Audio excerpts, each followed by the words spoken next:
Hey everyone, welcome to Lavender Cooking, and today I'm gonna show you how to make 2 ingredient Milo microwave cake. So let's get started.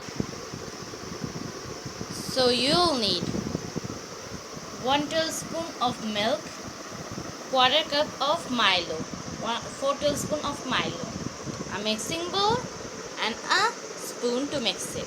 So first of all, in your mixing bowl add in your Milo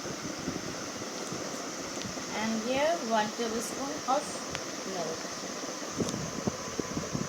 and this dairy.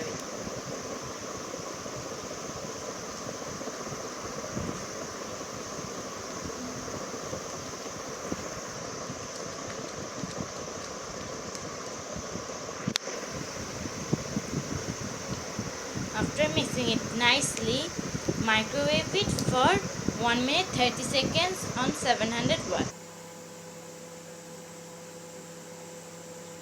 And here is our cake, it's ready. Yum, just add a scoop of ice cream and just enjoy it. Yum, so thanks for watching my video. Please subscribe my channel. Please give a big thumbs up. Bye.